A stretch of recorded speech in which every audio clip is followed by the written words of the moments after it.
everybody, it is Julie. Welcome back to Pages and Pens. Today I am here with my Tome Topple wrap-up.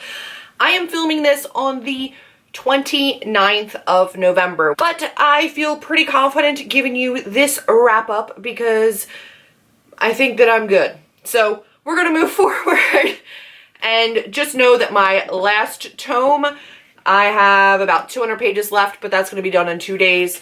And I will give you my full thoughts on that book in my November wrap-up. But I think that I can go ahead and move forward with this because I don't know what I'm going to have time for filming-wise between now and when I would like to put this up for my wrap-up. So let's go over my initial Tome Topple TBR. I had 5 books on my TBR. Let's talk about them. The first one was A Dance with Dragons by George R.R. Martin. Read it. There was only about 90 pages left of this that I had to finish, and I knocked that out the first night at midnight because why not? So this was immediately done. I knew it would be, and now I can say I'm done it, which will make some of my serious Game of Thrones friends happy because they were getting really annoyed with me that I was leaving like 90 pages unread for over a year. And now it's done. So that's one weight off. Next up, I had 2 books from the library. I had The Diviners by Libba Bray, and I had Illuminae by J. Kristoff and Amy Kaufman. I've had to return both of those. So their due dates came, and I didn't renew them just for the sake of having them for this video. You guys know what they look like, I'm sure. If not, check them out on Goodreads. So those were both on my list, as well as Outlander by Diana Gabaldon, and also The Luminaries by somebody I'm blanking on right now. Why am I not getting the 2 of those down, even though I have them in physical copy? Because I didn't read those. So I did not read Outlander, and I did not read The Luminaries. I still want to read both, but I did not get to either of them for this particular Tome Topple. Let's get to what I did read. So let's start off with the library books that I've already returned. The first one being Illuminae by J. Kristoff and Amy Kaufman. I read it hesitantly because A, it's a mixed medium book that I wasn't really sure I was going to enjoy, and it's a subject that I wasn't really certain about. I'm not really a huge sci-fi fan, and I don't have very much experience with mixed media as a way of reading a book. So I was a little bit nervous about it, but I figured it would be a fast read, and I was right. I read that in 2 days, and I gave that a 4 out of 5 stars. I ended up loving the book. I loved it so much that I immediately put in a request with my local library. My local library did not have Gemina, so I put in a request for it to be shipped from another library to my library, and 2 days later it was there for me to pick up. I picked up Gemina, which was also 600 plus pages, and I finished that one in 2 days, and I gave that one a 5 out of 5 stars. The difference between the two, one, it took a little while for me to kind of get used to the mixed media and the way that the story was presented in Illuminae. By Gemina, I already knew how it worked, so I could move right into it and be really excited and kind of know the lingo, know the layout, kind of understand the media. And that made it a much more enjoyable reading experience for me because there wasn't kind of that learning curve. So that was kind of the difference between books 1 and book 2, but both of them were phenomenal. I'll talk a little bit more about them in my November reading wrap-up, but just know I finished 2 of those tomes back to back and love them. I will be waiting for and highly anticipating the 3rd book in 2017. Then I went on to a couple of other tomes. The issue here is that they were not my original TBR, but they were on my December TBR list. So I figured, why not move to a tome that's also on a coming TBR that I know I want to read anyway. So I threw in Caress. This is the 3rd book of the Lunar Chronicles by Marissa Meyer. It was better than Cinder. It was better than Scarlet. I still like Scarlet and Wolf's relationship more than I like Cress and Thorn, but I did appreciate that this one moved the plot forward a whole bunch more. It's actually the first book where I started to like Cinder and Kai, so that was interesting. and there's just a lot more like political intrigue and a moving forward with the storyline in this book, and I thought that the jumps between different character viewpoints was a lot smoother in this book than it was in Scarlet. In Scarlet, it was pretty jarring moving back and forth between the different people's perspectives. This one, more of the group has kind of come together, and it's a little bit less jarring to jump from perspective to perspective, which I appreciated. So I think I ended up giving this one a 4 out of 5 stars. And I really enjoyed it. So this one was over 500 pages as well. I was able to move right to it. I do not have winter, as I said in my December TBR video, but I have requested it from my library. So I'm hoping to have that soon, and I'll move on to that when I get a chance. But this was my third full 500 plus page book for the Tome Topple, and I was excited to knock this one off of a TBR and, you know, 2 birds, 1 stone this bad boy.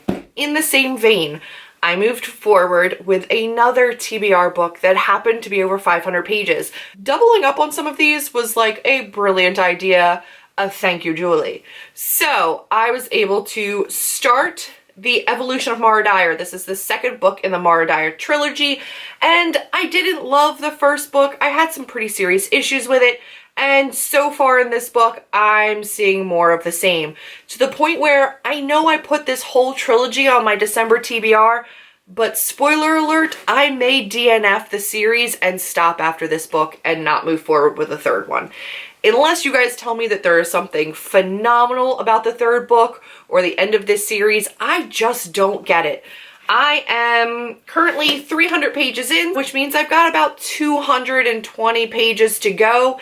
And so far, I just don't like Mara, and I don't like the storyline.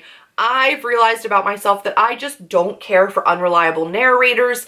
I don't enjoy that style of writing. It's kind of like the Gillian Flynn, girl on a train kind of style, and unreliable narrators and I just don't jive. I don't appreciate and I don't like having that feeling where you don't know what's really happening until the end and the reveal is kind of slow coming and you're in the dark as much as the lead character. It just bothers me, especially when the lead character in this situation is just not one that I enjoy. Like, I don't actually like her. So maybe if I was invested in her and I really cared about her and I was concerned with what was going to happen to her, I'd be a little bit more invested in the series. I know that this is like some people's favorite series. They love Mara. They love this trilogy.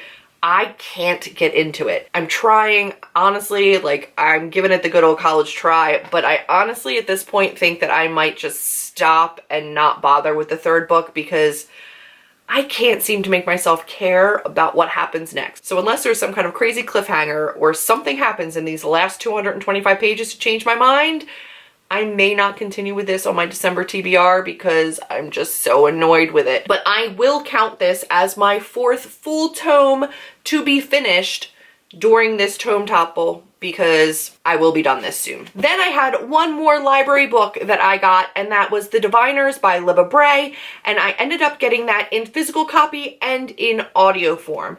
Now, I listened to it mainly, but I did pick up at night sometimes in the physical copy. The physical reading was a lot faster. It moved a lot quicker for me than the audiobook just because of the way that they narrate it and the pauses that they take, etc., trying to make it theatrical, which I appreciate, but I can read faster than they can narrate it to me. I did combine those two mediums to finish The Diviners, and I really enjoyed it. I think it was longer than it needed to be. I think it was slower in places than it needed to be, but it was interesting. I don't know how I feel. I think there's another book in the series.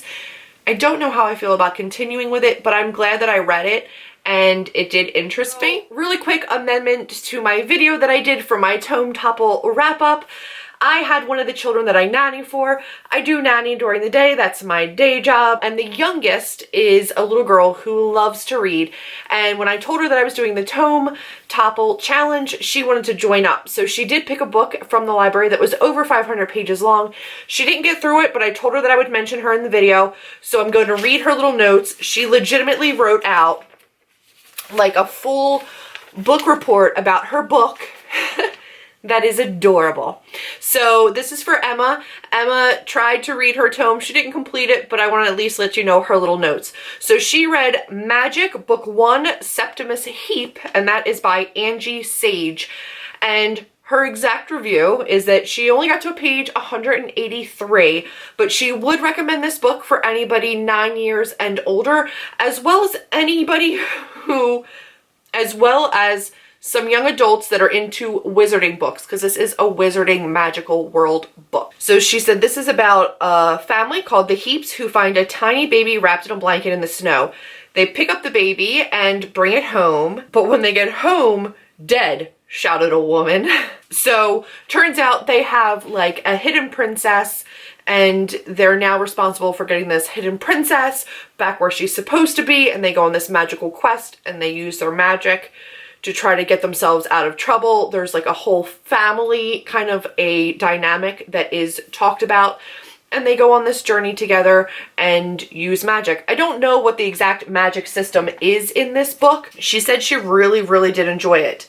That her favorite character is Princess Jenna. She found out about it about a week in, so she didn't have the full amount of time to read her tome, but she was really excited to try to start the challenge, and she's going to continue with the book anyway. So I wanted to kind of put that little caveat in here, because I know that if she knew that, you know, she was going to be in the video, that it would encourage her to read, which I was really excited about. So she did try to complete her Tome Topple. That is her update. If you were interested in your kids wanted to read it, or if you've read it, it is a middle grade, I believe, series. So that is my quick little addition to my Tome Topple wrap up. I hope you enjoyed it. Back to the rest of the video. I finished 5 full tomes during the Tome Topple. There were challenges that were added on for the Tome Topple after I made my Tome Topple TBR list. So here were the reading challenges that Sam from Thoughts on Tomes put out for the Tome Topple challenge. Again, these were guidelines. You didn't have to do them, but I did succeed on some of these challenges, so I'm going to let you know what they were. The first one, read more than 1 tome. Did it. Second one, read a graphic novel. No, I did not. I would like to get into graphic novels a little bit, but I haven't as of yet. 3, read a tome that is part of a series.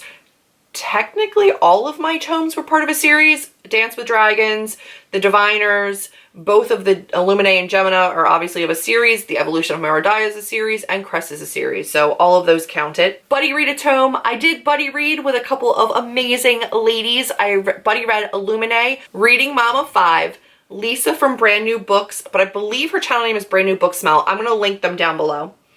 And I buddy read with Chili from Chili vs. Universe. So if they have a YouTube channel, I will link them down below, and they were phenomenal. That was my first buddy read, so I had a lot of fun with that, and the ladies were fantastic. And the last challenge for the Tome Topple was to read an adult novel, and not technically, it is, but A Dance with Dragons is an adult fantasy novel, so I achieved that one too. So the only one that I did not do was to read a graphic novel, so I consider this Tome Topple readathon to be a total success. I am looking for ones in December. I'm leaving my TBR with a little bit of room to do a couple of reading challenges in December as well, because I find them super motivating. Tome Topple success. I loved it. Again, I will link the ladies that I read with down below if they have a YouTube channel, and I will link the Goodreads, because you never know if they still put updates up between now and the next Tome Topple. They're not annual. I think they're like every 6 months or so. So I will link to that as well in case you want to join up so that you're aware of when the next one starts. I will for sure be joining, because this was really, really motivational for me to just go ahead with those larger books. And maybe I'll save the Luminaries and Outlander for the next one. Who knows? All right, guys. That has been my Tome Topple wrap up. I hope that you had an amazing Tome Topple as well. If you enjoyed this video and you enjoyed knowing what I read from my Tome Topple, be sure to give this video a big old thumbs up, click subscribe, and I will see all of you in my next video.